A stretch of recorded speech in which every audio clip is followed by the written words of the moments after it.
You're listening to There Ought to Be a Law, the Center for Auto Safety podcast with Executive Director Michael Brooks, Chief Engineer Fred Perkins, and hosted by me, Anthony Cimino.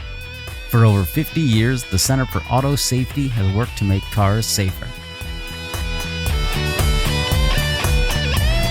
Hey, listeners. Today is Wednesday, January 21st. Welcome to another episode of Beyond the Brake Pedal. Oh, that's a good title. Hey. I like that. Yeah. Good morning, folks. All right.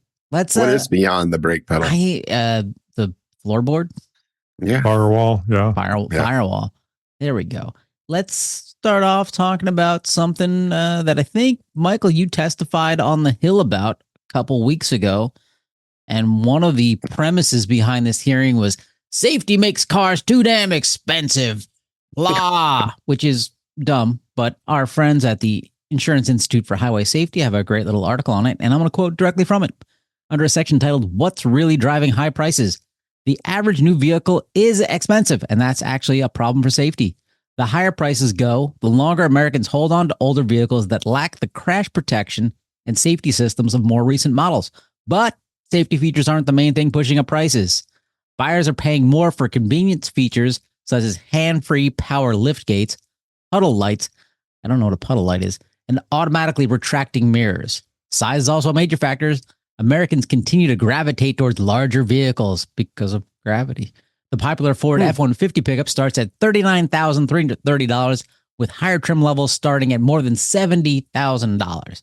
So safety, as we all know, is not the expense. It's, hey man, can I put another screen here?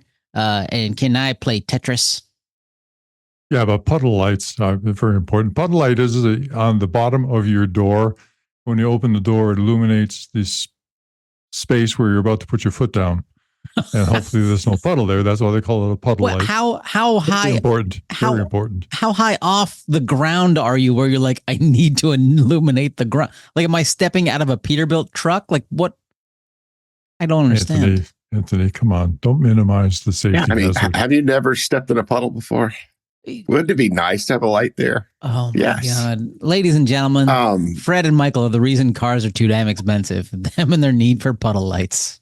Yeah, I mean, obviously, I think to most of us that cars are just becoming the living rooms of the future. Manufacturers are trying to stuff every convenience feature in them possible, up to and through, televisions. Lord knows what's going to come next when manufacturers really get a lot of, semi-automated or automated fully automated vehicles out there. I mean, the sky is kind of the limit on some of that stuff, but the size of cars, obviously is going to require that more money is invested. I mean, you just got more raw materials, and the bigger and bigger cars get, we're going to have issues with prices going up because they're all going to require more raw materials. So that, there were some really interesting points made in the article, from IHS. They point out initially, they've got 5 of their top safety picks that are available for under $30,000 that, meet all of their exacting standards over there and, are highly recommended vehicles by the Insurance Institute, which is, there are affordable vehicles out there now. They did have 48 top safety picks that met that qualification, and only 5 of them were 30,000 under. But that kind of highlights the problem that we've got a lot of vehicles that manufacturers are attempting to sell that are really expensive. I mean, I know that I struggle to pay that much. Yes, Fred.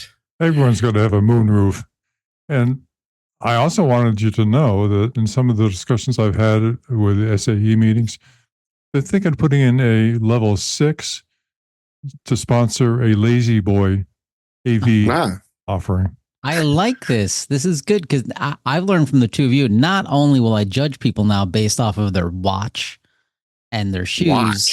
Yeah, that's how you judge somebody, what kind of watch they have in their shoes. What if they don't wear a watch because they're carrying a phone with them? 2020. Well, then you're part of the poors. But I'm also looking for the stains on your cuff of your pants to see, have they stepped in a puddle recently? The poor, that guy doesn't have puddle lights. Yeah, that was a long walk to a lame joke. Yeah, it really was. And the other thing that I want to point out here is that, NHTSA actually did a study in 2019 on the societal value of the standards that they're putting in place to mandate safety equipment in vehicles. And they calculated the consumer cost at around $38 billion, but the value that comes from that, which is, the economic costs involved in crashes and lost quality of life due to, injuries, deaths, totaled $881 billion. So it's basically a 23-to-1 factor for benefits to costs, which, kind of makes safety a slam dunk and really makes you wonder, if we know that, 50% of a car is not the costs are not because of safety. It's a much smaller percentage than that. What I always want to see from industry, and then something we'll probably never see, but it would be really great to be able to see this, is how much are things actually costing? What percentage of a car is dedicated to, safety equipment? What percentage of a vehicle's cost is because of convenience features? What percentage of the cost is simply because of the raw materials that make up all the components? There are no such breakdowns, and without that kind of information, it's very difficult to refute the industry's claims when Senator Moreno or someone like that stands up and says safety is raising the cost of cars. Well, how do you prove that it's not? Well, you need to know what everything that goes into vehicles costs, and manufacturers never make that information transparent. And they're constantly hiding their costs. It's hard to even track down parts of vehicles, and it's very difficult to do that type of analysis. The manufacturers have like a lot of areas we deal with, the manufacturers have all the information, and it's protected by confidentiality.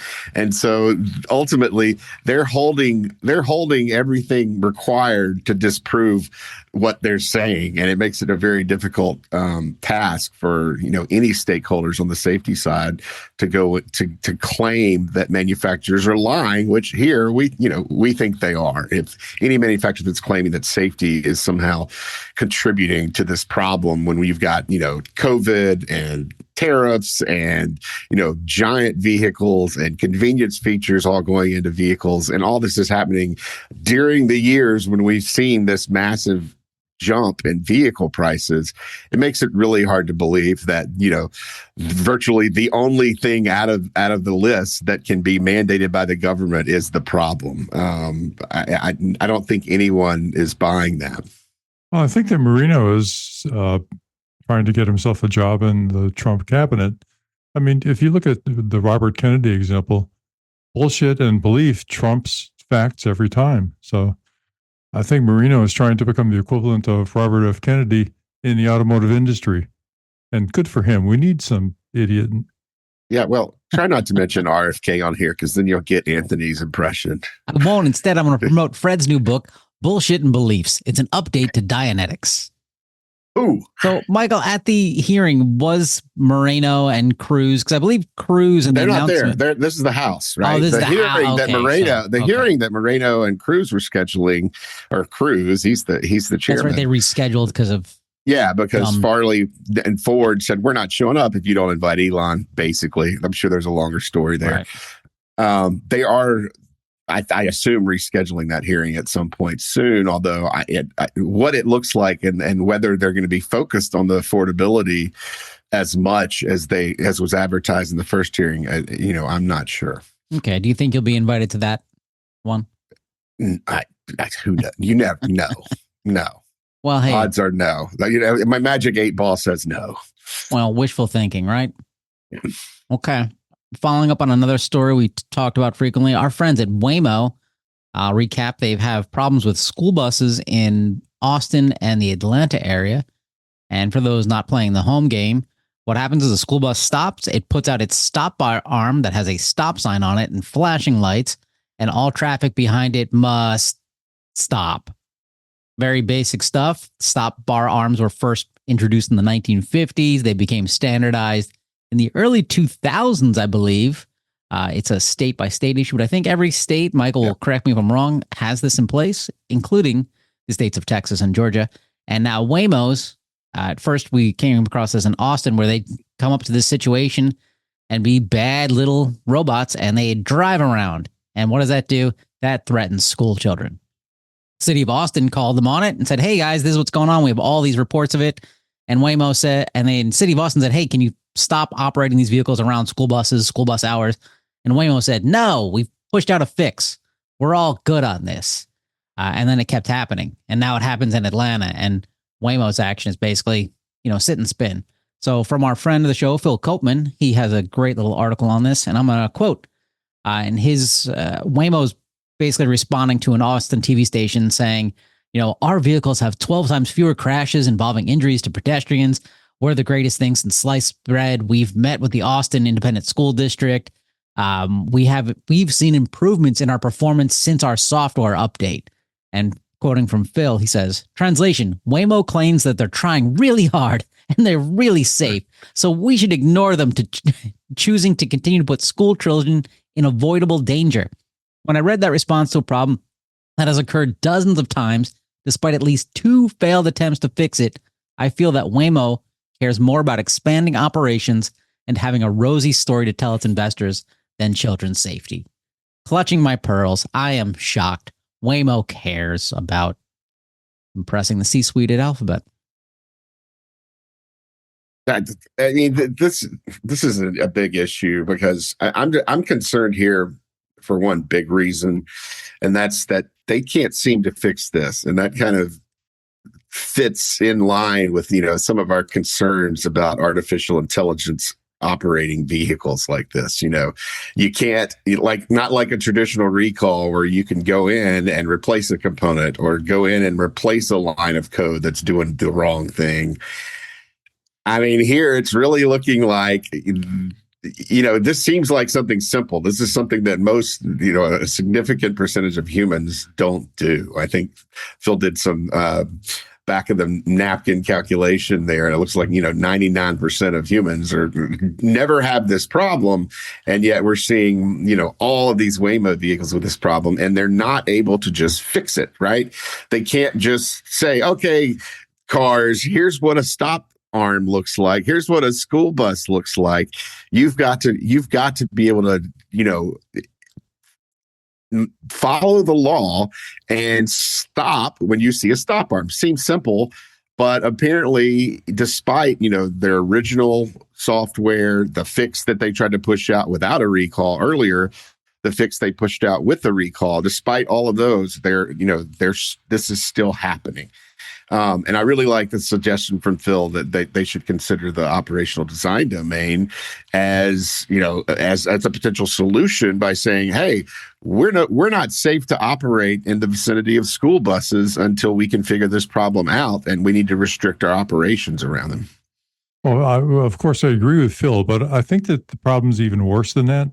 Because if you think of it, if this was embedded in the software since the beginning, then they've been exposing people to this for these many 100 million miles that they've been driving, if you follow their logic. And there have been many anecdotal reports about Waymo's crowding out children and threatening children and crossing guards in San Francisco.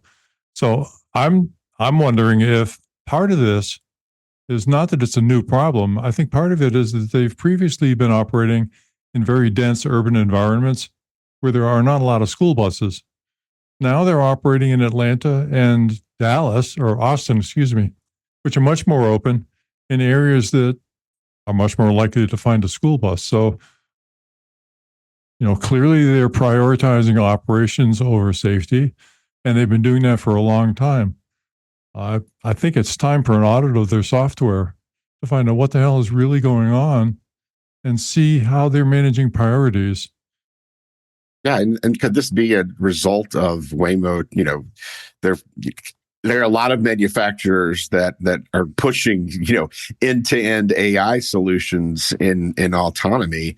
Is this a product of Waymo is starting to incorporate end-to-end AI solutions in their vehicles. Maybe they didn't have this problem in the years leading up to what started in Austin a few months back, but then they incorporated a new part of their vehicle control stack, and this problem arose because of the AI they've incorporated, and now they're unable to just fix it. They're going to have to virtually train these vehicles out of this behavior.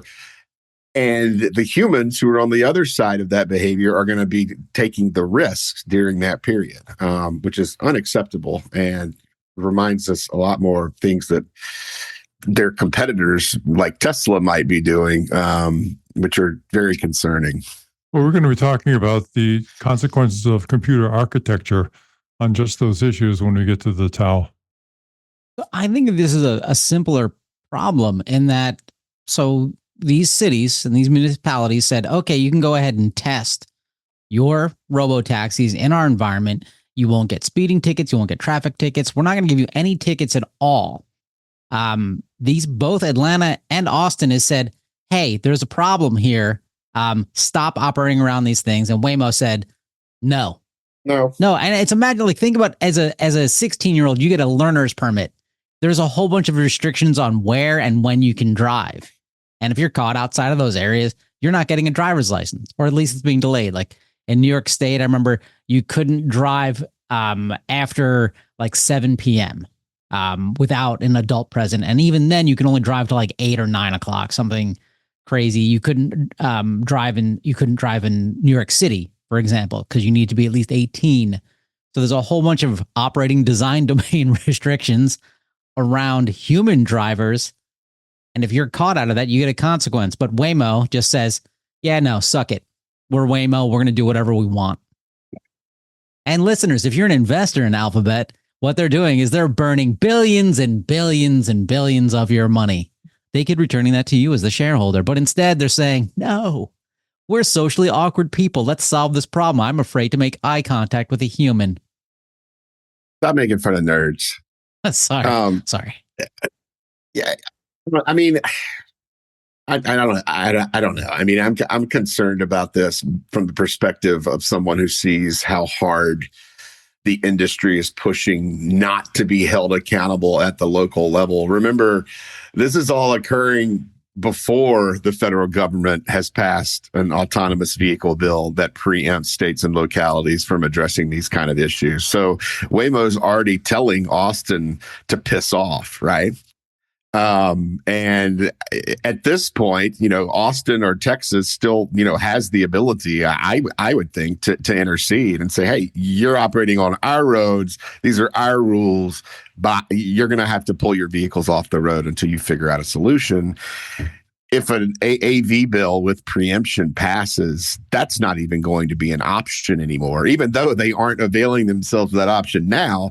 In the future, things, could only get worse for localities in those areas. And ultimately, what a broad preemption clause like that would do is eliminate the ability for any city and state out there to address these types of issues when they occur. I mean, frankly, I think cities should have the ability, Austin should have the ability right now to suspend Waymo's ability to operate, particularly around school buses and during times when school buses are in operation, which, would significantly limit the areas and limit the times in which functionally, it's the city establishing the ODD that Waymo has been unwilling to put in place.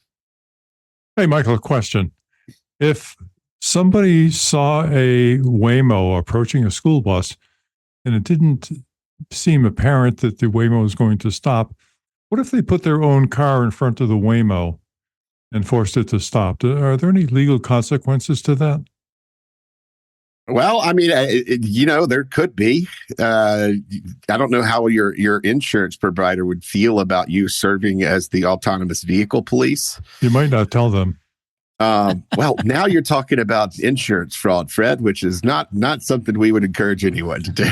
But, Insurance fraud, Fred, is another podcast. Plus, curious, the Waymo is going to curious. have cameras. The school buses have cameras to detect these kind of bad behaviors. There's going to be evidence of what occurred there. But I don't ever encourage citizen warriors putting themselves in danger by blocking robots from taking their actions. I mean, frankly, we shouldn't have to resort to that. These operations should be under heavy scrutiny at the local level, and the local authorities should have the ability to suspend the operations when they encounter situations like this.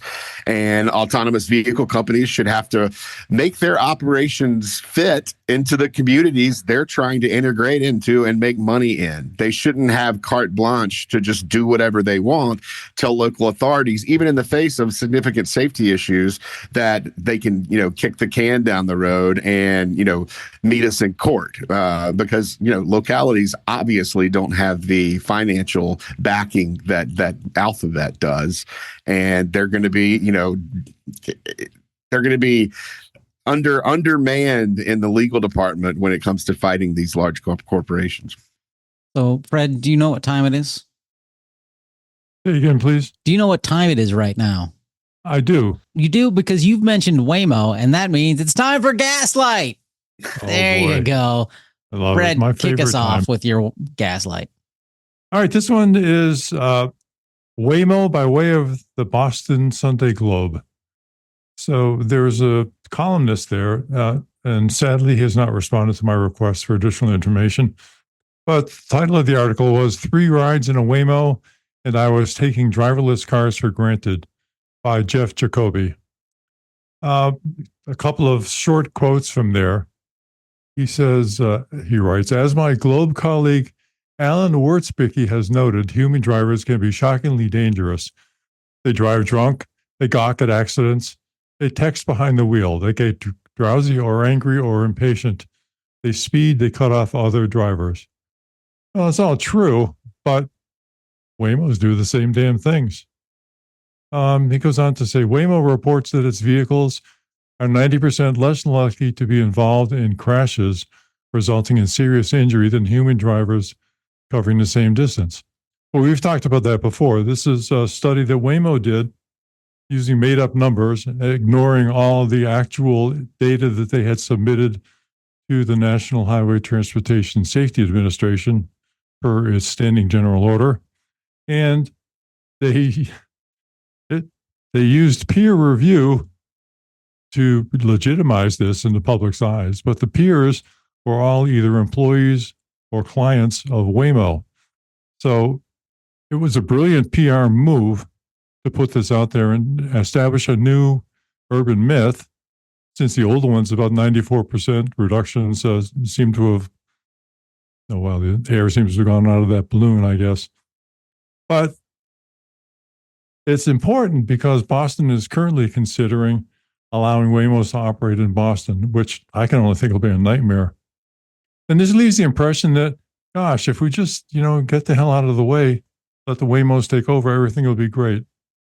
But I wanted to put a few numbers on this. So I thought about how safe they really are. He said 3 rides and he was taking it for granted. Okay, that's good. Anecdotal evidence.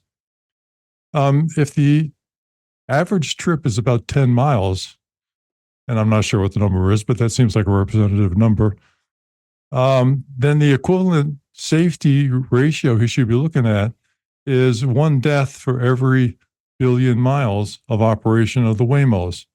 All right, you start with the idea that there's 1 death per 100 million miles, roughly. And if each trip is about 10 miles, you end up with a number that 1 billion miles is 1 billion trips, is expected before any death associated with the Waymos.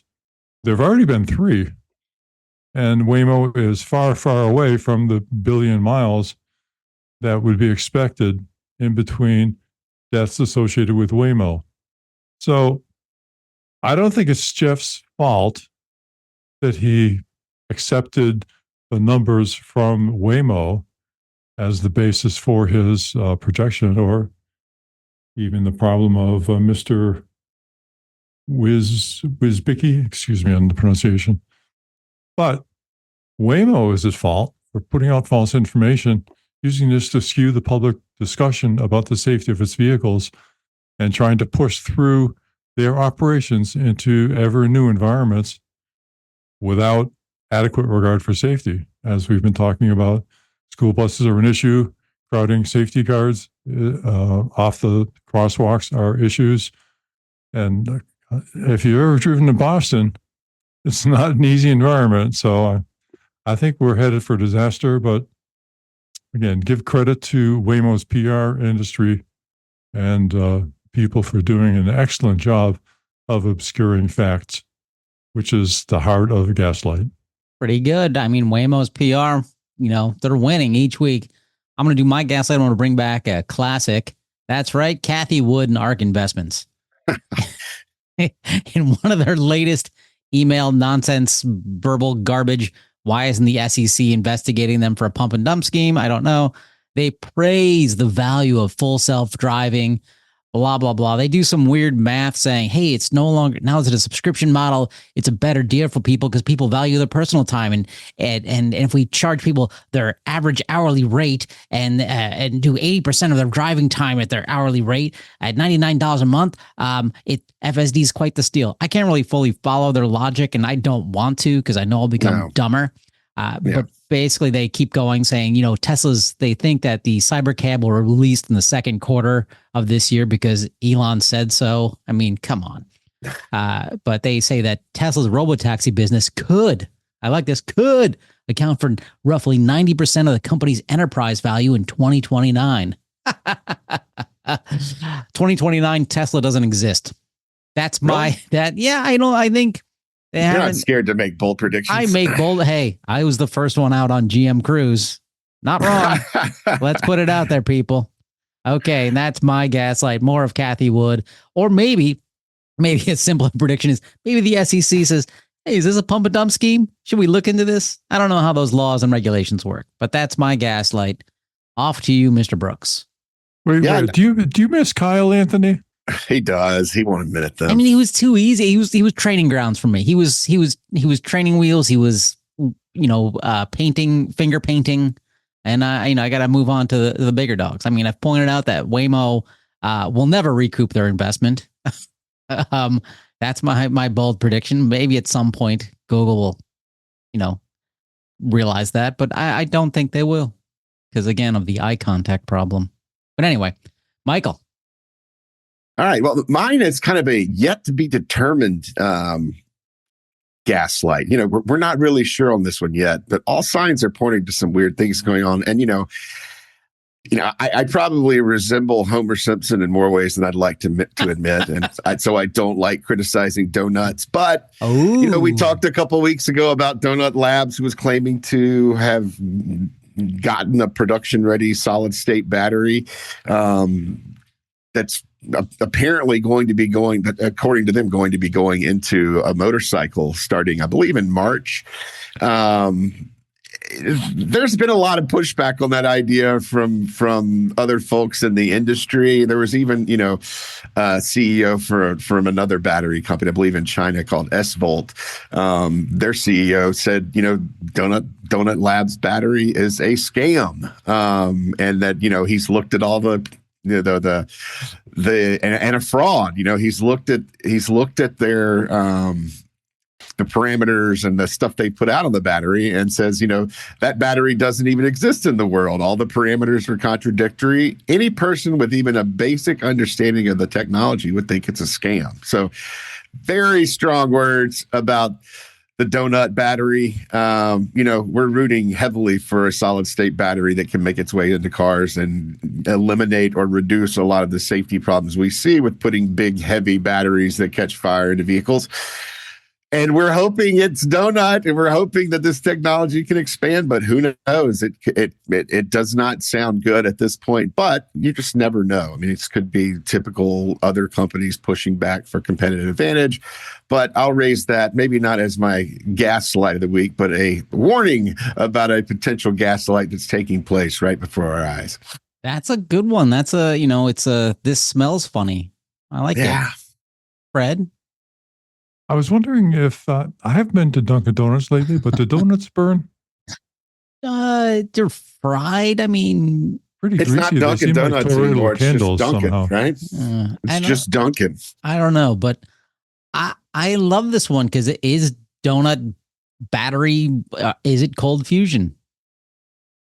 I mean, it really, because they make all of these miraculous claims, and I would love it if come March they sell this product and everyone else goes, holy crap, they figured out how to do this. Like that would be exciting. Go Finland. Yeah. Is it a Finnish company? I believe it is. Yeah. I mean, come on, the home of reindeer. What is Finland? Yeah, this guy, the CEO used to be with Nokia back when it was a thing. Yeah. And this makes me wonder, this is backed by Nokia, which is, at least previous. I don't know what Nokia looks like these days, but you would think there's some degree of, I don't hear about a lot of, Finnish Elon Musk out there promoting, lies and fraud. So I don't know. It's intriguing to me. I'm interested to see what happens here. Well, if it works, it's clearly the holy grail that everybody else has been seeking. I think they actually use that expression in this particular report. So, hey, maybe somebody's listening to our podcast because I coined that. I'm still calling BS on them claiming we slowed down charging so you could get a cup of coffee. Yeah, yeah, he didn't like that. This week, I mean, Fred, I don't want to disappoint you, but I'm giving it to Michael because man. Well, Fred, look, me and you. Wait, he established a new category of bullshit. That's why he gets it. It's not inside the rules. You're just making up the rules as we go along. There's no this rules. Is so. Yeah, look, innovation is critical. Yeah, I mean, we stuck with we keep digging the same holes. He said, hey, look, maybe I'll dig over here. So for that, make a new hole. I'm not. All right. Let's move on. Okay. Speaking of holes, Tesla. From an Ars Technica piece, this is titled "Feds Give Tesla Another 5 Weeks to Respond to Full Self-Driving Probe." This is NHTSA back in November said, "Hey, the public's catching on that we're not really doing nothing around you guys doing your full self-driving nonsense. So give us all of your data." And Tesla's basically said, "No, man, we need more time." Which I don't really understand because NHTSA's not, I mean, they're asking for a lot of data. I understand this, but it shouldn't be hard Tesla should have all of this data. And the data being like, hey, give us all of your crash data when FSD was involved. Give us the time before, after any traffic incidences involving this. So they collect data on everything. So they should just have all of this. It shouldn't be a hard one for them. And if they think it's too hard, why aren't they using the wonderful world of Grok to do it for them? Anthony, you suffer from being young, I know, but I wonder if you remember Lily Tomlin. Of course. And her catchphrase was what? Sock it to me. No, I don't know what her catchphrase was. We don't care. We don't have to. We're AT&T. Right. This is concerning to me on a couple of levels. First of all, this is the investigation into full self-driving, missing red lights, right? Driving the wrong way on public roads. And between the start of the NHTSA investigation and now when Tesla's actually going to submit their first response, 4 months have passed, which leaves countless people in danger during that time period and during, this entire investigation at risk of these bad behaviors. That points to serious problems in the federal government's ability to respond, not just to Tesla in this situation. This is the same pattern we've seen with autopilot investigations and others. They take far too long to address a pressing safety issue. But beyond that here, if you look at, Tesla's response to NHTSA, they're saying their excuse is basically two things. One is, we've got so many other investigations going on into our vehicles that this is unduly burdensome to expect us to turn this in on time, right? Which I just want to say, wah. You put yourself in this position, and we think you should be responding a lot quicker. The data is right there for you to look through. The problem is you want to curate it and present the best possible view to NHTSA rather than just giving them the data. The other thing is that Tesla has gone back and looked for incidents involving some of these problems, and they found 8,313 records that they have to review. And apparently, even with Grok, they're only able to process 300 of those a day. So they want 5 more weeks to do this. So functionally, this is just Tesla slowing down the legal process, the investigatory process. Again, they're experts at it. They do it in lawsuits. They've been doing it with NHTSA, playing their cat and mouse games for years now. And ultimately, I think NHTSA just needs to stand up, shorten the times provided to manufacturers to respond to these things, start fining them. It's a crappy fine. It's like 28,000. It's a very low amount per day that Tesla would have to pay for not being on time, but fine them anyway. And you know what? Congress or NHTSA raised the daily fine for not responding to these types of requests, because safety's on the line here. Every day that goes by, you're going to be looking at more and more of these types of violations by full self-driving. And ultimately, somebody's going to get killed when nothing is done. So, get on the ball. This is concerning. And this really sheds, it sheds doubt on NHTSA's ability to respond, not just now, but in the future as autonomous problems continue to occur. Listeners, if you want to help us pressure NHTSA and get Michael back on Capitol Hill testifying and keep listening to podcasts like this one, go to autosafety.org and click on donate. You can see we can turn your lucre into progress. I don't know. No tote bags. Sorry. No. Let's jump to another article. This is an issue that I think came up in our very, very first episode ever. Airbags. And NHTSA has put out an urgent warning about substandard, dangerous Chinese airbag inflators. NHTSA has issued an urgent warning to used car buyers and owners after 2 more drivers have been killed in crashes in December. NHTSA is aware of 10 crashes resulting in death or serious injury from ruptured replacement airbag inflators made in China by Jillian Province de Tuno-Auto. Yeah, sorry. Yeah. Also known as DTN, and likely illegally imported into the U.S. So this is an issue we've talked about dozens of times, where there's counterfeit Chinese airbags that are unfortunately killing people. This is the same type of airbag inflator from the same company that's being illegally imported. They're being installed in the same 2 vehicles. Every single one of these, I think 10 incidents. I want to say there were 8 deaths and 2 injuries. Yes. Every single one of the vehicles involved is either a Chevy Malibu or a Hyundai Sonata. And most of those vehicles have salvaged or rebuilt titles. So, which is something that we encourage every consumer to look out for big time when you're trying to buy a used car.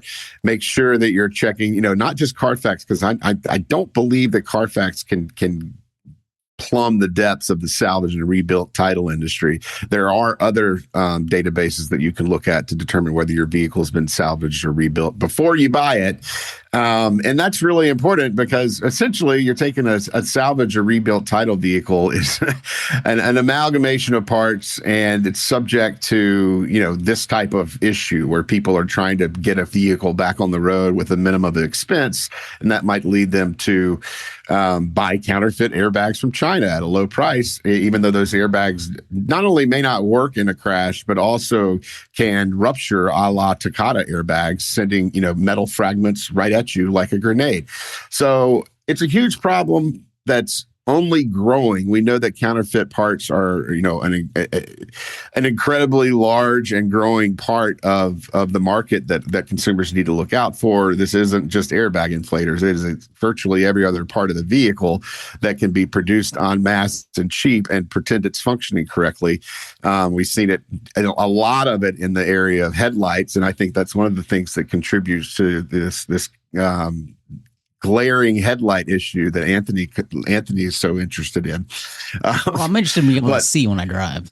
Yeah, and this it's just very concerning to me as well that nothing. We've got 10 crashes with a death or serious injury here. We know that they've all occurred in these two types of vehicles. It makes me wonder why there hasn't been better ability to track, where these vehicles came from. Who is the one that's salvaging, rebuilding these cars and installing the airbag inflators? I think the FBI is involved in this. I don't see the barrier to figuring this one out. You've got a lot of crashes. Maybe they're just not putting a lot of effort into this investigation, but it doesn't seem like this one is that hard to crack. Maybe I've watched too many crime shows in my life, but you've got basically a path leading directly to the folks that are rebuilding these vehicles. So go find out who they are, and you've most likely found the people who are importing these dangerous airbag inflators. Yeah, NHTSA says that all of these crashes were survivable. But unfortunately, because of these substandard and counterfeit illegal airbags, 8 people have died. So, Michael, if I'm in the market for a used Chevrolet Malibu or Hyundai Sonata, can I look at the used car, I have the VIN number, can I contact my insurance company and be like, hey, well, what does it cost for me to insure this card? Here's the VIN number. Wouldn't my insurance company be like, that's a salvage? Shouldn't they do that work? I don't think that's kind of in their bailiwick. Maybe some insurance companies would do that for you, but ultimately there are some really inexpensive services to determine if vehicles salvaged or rebuilt. There's I'm trying to remember the acronym for the database, but there's a federally maintained database of all the salvage, retitled vehicles, the vehicles that are lemon vehicles. The only issue becomes it's can be difficult to track salvage and retitled vehicles, across state lines, because some states have very different laws on this type of thing. There's some states where you can rebuild complete junkers that have no business being on the road, transfer them to another state where you don't have to brand them a certain way. So there are a lot of things that the structure of salvage and retitled vehicle law in the United States allows for a lot of behaviors that can really be damaging to consumers. I think a lot of reform is needed in that area. Well, consumers beware. Before we jump into the Tao of Fred, I want to hit on an issue here that will probably affect a lot of people listening to this show. And maybe it's affecting you right now. Maybe you're driving down the road and committing a crime and you don't even know it. From USA Today, is it legal to drive with earbuds or headphones in the tri-state area? Of course, the tri-state area, I have no idea what they're talking about. I live in a tri-state area, but this is not the tri-state area they're referring to. Basically, it's saying, hey, if you're wearing them in Pennsylvania, you better take them off when you cross the Maryland border. So there's states where it's legal to wear one earbud or a headphone for a phone call, and they list Georgia, Pennsylvania, and Rhode Island, and states where it's illegal to wear headphones, and they list out California, Louisiana, Maryland, Minnesota, Virginia, and Washington. Wait. But I'm confused. You can wear one earbud and it's legal, but if I put in 2, it's illegal? I mean, there's a reason for that, right? It's kind of like why I tell my daughter, if you're going out for a run or walk, or you're out in anywhere other than in your own home, really, or so a safe space, wearing 2 earbuds and blocking out any potential warning that comes from the noise of cars or other people or animals, anything that could be a threat. Or a dad just wanting to have a conversation with their child. Yeah. It's functionally stupid to wear 2 headphones, 2 earphones in that situation. One earbud, leaves one ear open to hear the kind of things you might need to hear. I'm not wearing one while I'm driving at all, but you certainly need to be able to hear other vehicles. If they honk at you, you need to be able to hear emergency vehicles. There are a lot of reasons why you need your ears open, not just in a car, but as you navigate through the world. Taking away one of your senses is a bad idea. So, 6 states out of 50 have said no headphones at all. 3 states have said, oh, it's okay to wear one headphone. You've got your Bluetooth in your ear and you're cranking out sales calls all day or whatever. But that leaves 42 states that have nothing out there on this. And we haven't done a deep dive. There could be more states, maybe they didn't catch them all in this article, but they might have. Which, I think it's a law that is well founded. And, particularly, I don't know where I come down on the no headphones at all versus, putting one in one ear and leaving that other ear open to hear the things you need to hear as a driver. But they're keeping in mind that there are as many as 42 states where you can do whatever the hell you want and put yourself and others at risk. Yay to 42 other states. What? No, personally, I just have my phone. It's connected to the car's audio system. So I don't know. Do you go out? Well, I mean, do you go out in the world wearing 2 headphones or like a headphone set or 2 earbuds? No. Like in New York City, right? In the gym, I'll do it. But, yeah, but that's it. I don't use earbuds. One jammed in my ear once. It scared me. Ooh. Yeah, but that has nothing to do with auto safety or Fred Perkins and his magical world of the Tao. Fred, what are you going to tell all the kids about today? Well, this one's a little bit complex. Oh, no. You've heard of something called a computer, right? Nope. Well, people are now putting them into cars and using them for various purposes. And one of the things they're using these for is to actually drive the car. Seems remarkable, but there's some history of that. So learned people have done a study. It's called the Autonomous Group. And they've looked at the different architectures that these computers can have. So in the old days of computer-driven cars, you'd have a main computer, and there'd be all kinds of control units attached to various parts of the car. Like there'd be one for brakes, there'd be one for the steering, electronic control units everywhere, and the main computer would talk to all of these. They've been migrating towards a more condensed structure where you've got a more powerful main computer and less intelligence distributed through the cars. So the questions arise as to if you've got one computer that's doing all of this stuff, managing all the safety critical functions in your car, how do you know that you're not going to have a failure in this main computer that's going to also disable all of the life-saving features in your car, like steering and brakes and all the things you need to do to come to a halt? So this group, the Autonomous Group, has looked at various architectures that the computers could have. And it's a great report, probably for people that Anthony has cited who have trouble making eye contact with other people more than the general public. But I'm going to quote a couple things from this. One of the quotes from it is, "We assume that it is impossible to establish the very high safety-related availability of a large monolithic system by testing and simulation alone." Well, so what? Well, the so what part of this is that's what most people are doing. A representative of monolithic architectures, quoting again, is a single-channel architecture where a single ECU, electronic control unit, performs all tasks of the automated driving intelligence. Blah, blah, blah. Examples of this architecture are the Audi Z-Fast, originally intended for an SAE Level 3 traffic jam pilot, and Tesla's full self-driving or monolithic end-to-end AI systems. So Waymo and Tesla are both headed towards monolithic end-to-end AI systems. Tesla's full self-driving uses this, and that's important to know. particularly because they say, based on evaluations, we find that the asymmetric architectures offer advantages over symmetric ones. All of those architectures are based on a doer, checker, fallback pattern, albeit in different levels and realizations. But I think probably the most important quote from this is, finally, the monolithic single-channel architecture is not seen as a feasible solution.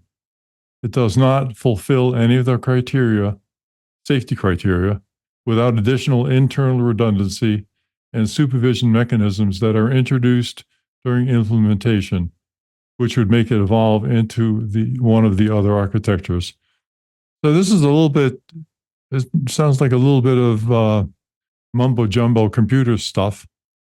But the long and short of it is that the computers that are driving the Waymos, the computers that are driving the Teslas, full self-driving, are considered by this group to be unsuitable for the purpose because they don't provide adequate safety.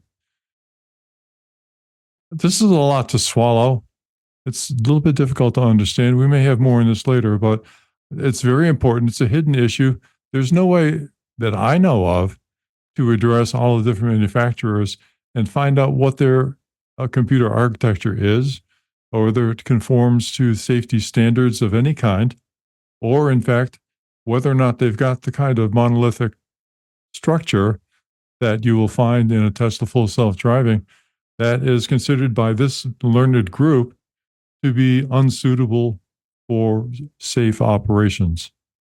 So by monolithic, do you basically mean there's not a redundant computer driver that could assume control if there's a problem with the primary computer driver? Well, it's complex. Is it different than that? There could be redundancy, but it could be inadequate redundancy. Right. For example, if you put two of these monolithic computers in parallel, then you would think, well, if one fails, then the other one's going to pick up the slack. Well, how do you know which one's the good one? Right. Okay, so you're going to have a third agent that compares the outputs of these two to see which one is correct, if you're going to use that as redundancy. But another way of looking at redundancy is, if you've got two processors, you could compartmentalize the functions into, what do they call them? Addressable fault units or something like that. But those are logical areas where you've got to have an output of that logic that moves on to the final solution for that driving situation. And you can look at those sort of, you want to call them semifinal results of those from the two different computers and compare results. And if one is clearly wrong, then you can ignore that one and substitute the good result. So it's interesting because it's both complex, subtle, and extremely important. You know, we've been talking in a lot of our documents about the need for safety inspection for these vehicles and the need to have them architected in such a way that a third party, like a government or a state police officer or somebody, can address the safety critical functions that are inside of the computer and look at the conformance between what those design standards are and what the system is actually doing as it's rolling down the road. It's gotten no traction, and every car, particularly the FSD and the Audis, and I don't know about Mercedes, I don't have an answer on that, but all of these cars are using an architecture that is not amenable to that, does not allow for internal redundancy as it's going down the road, and is not architected basically with safety in mind. As we were saying before about Waymo, clearly oriented towards continued operations, not oriented towards safety as a first priority. And there's no evidence that any of these other vehicles are either similarly architected to ignore safety, or whether or not they've made different adaptations so that they can use the safe architecture. This study does have recommendations. They say, based on detailed evaluations, we find that the asymmetric architectures offer advantages over symmetric ones. It's another way of saying that if you've got a computer, you should have another computer or another logical device that monitors the operations of the main computer to see whether or not it's bounded. Years ago, not too many years ago, there were different ways of doing this. You could have a computer on a chip. You could have a field programmable gate array, which is sort of a streamlined computer that you can use to do certain tasks very fast. But people now seem to be converging on this whole idea that if you got one giant computer built by, what's that wealthy company? NVIDIA, for example, that's going to be adequate. And they're adding on to that AI capabilities to further obscure the relationship between the inputs and the outputs.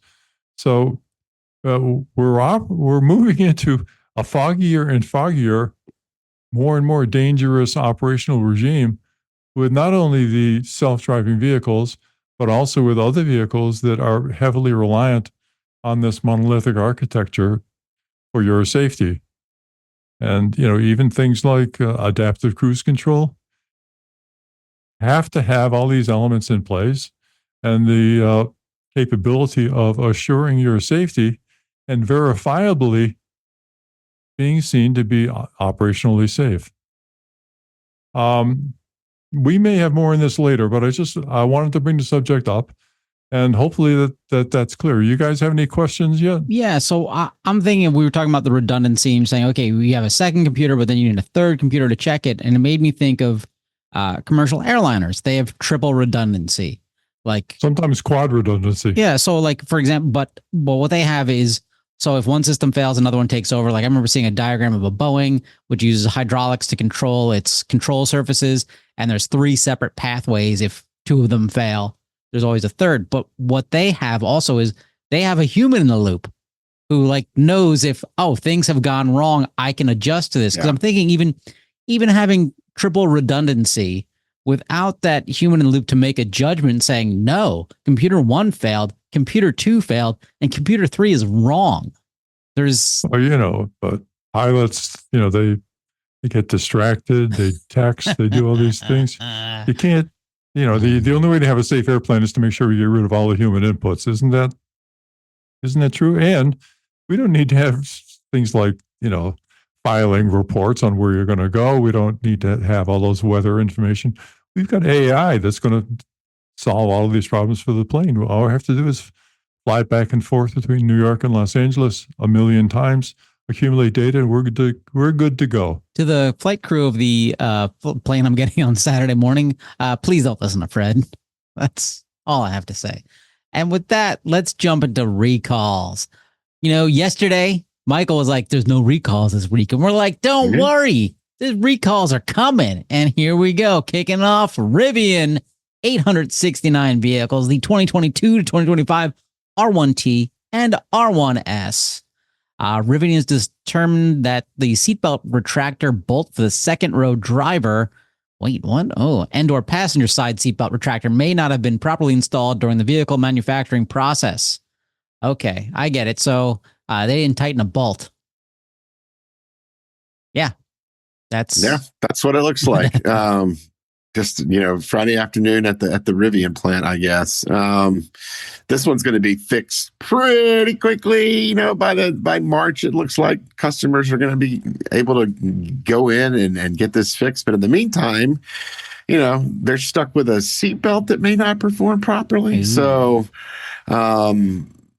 that's concerning, and it raises questions that we always have, like when you buy a this isn't a cheap vehicle either, but you buy a vehicle, what happens when you've got a problem like this that truly makes it dangerous to ride in the vehicle, because if you are in a crash, you may not be protected at all by the seatbelt, which is hugely important. And also keep in mind, if you get into a Rivian, the back seats especially, before you take off, identify where the emergency release cables are for the handles. Yeah, and keep in mind that this is on the second row driver and maybe the passenger side seatbelt retractor. So don't put people in those seats if this recall is not performed, especially if they owe you money. When Michael said there's no recalls, Fred and I said, don't worry, Ford will come through. And Ford has come through. That's right. Ford, 2,403 vehicles, the 2016 to 2018 Ford Focus, 2024 Ford Explorer, 2019 Ford Explorer. The engine block heater may develop a coolant leak through its element pins, which would cause a resistive short circuit while the engine block heater system is plugged in. Basically, they don't have a functional GFCI, ground fault circuit interrupter. Ooh. And you wonder, what is that? You probably have one above your kitchen sink next to your bathroom. It's an outlet and it's got a little button on it. And every now and then you're like, this outlet doesn't work. I'll press this red button, whatever. Oh, it works now. Right? Yeah. That's it. That's the one. Great. That's why we have Fred on the show, just to see if I learned things in shop class. So just in time for, the biggest snowstorm to hit America in a few years, here we go. You're not going to have your engine block heater to battle the polar climate that's moving its way south the next few days. And it looks like Ford is not going to have a fix available for this until April. Ooh. So if you live in a cold climate and you rely on a block heater to get your vehicle up to speed in the morning, you really need to be careful about this, particularly because I know that a lot of these vehicles are going to be parked in garages to keep them out of the cold weather overnight. So pay attention to this. Don't use your block heater. I would say until you can get this fixed, I don't even think it's worth taking the risk. Okay, last recall. Our buddies come through again. It is Ford Motor Company. That is the same thing. Oh wait, it's the same thing. Oh, it's a second recall on the block heater. Oh. So it is the same recall, but it also puts Ford into the number one spot for this year's recalls, right back where they were last year. Well, this is different vehicle. This is 116,000 plus the 2013 to 2018 Focus, 2015 to 2016 Lincoln MK6, 2013 and 2019 Ford Escape, but it's the same. Wow, it's the same thing. Yeah, Ford crushing it. Yeah, round of applause to Ford Motor Company, recall champion. And we haven't even finished January. No, I mean, these reports are only for the first 2 weeks of January, so up through now. So holy shit.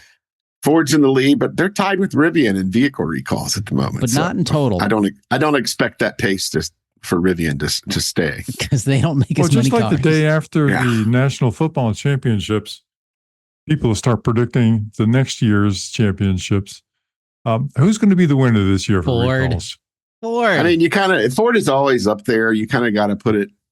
I mean, I just don't see how you drop from 140 recalls or whatever it was last year to not leading the field again. Even if you get half of what you did the year before, you're probably going to be in the lead. And they blew the field out last year. So all the big money's on Ford to win the prize this year. But you just never know. Maybe Ford did so many recalls last year and did such a good job, responding to NHTSA's concerns that they don't have a lot of recalls left to do.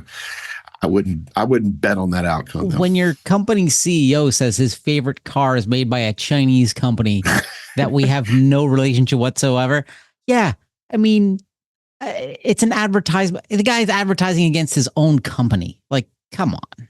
Yeah, that's not a confidence builder, is it? Not at all. So anyway. Well, especially when you've got, folks in Congress who are clamoring to say that China has taken over the American electric vehicle industry and other things, for the Ford CEO to be out there touting a Chinese EV seems kind of tone deaf, right? Right. I give it 5 years before a Chinese company buys Ford. And then sells it for parts. Is it good for the American consumer to have to spend twice as much on a car as everybody else in the world? Yeah, we're great. Yeah, well, I mean, we do it on drugs, right? That's good for the economy. Gross national product goes up, right? Oh, boy. And with that, listeners, that is our show. Next week, come on, we do a whole episode on terms of service. That's right, we've been talking about it forever, but we read through over 50,000 words, 12 billion documents, it felt like, for Waymo, for Uber, for Tesla's robotaxi. Oh boy, you're gonna love it. It's a good one. Till next week. Bye. Bye. For more information, visit www.autosafety.org.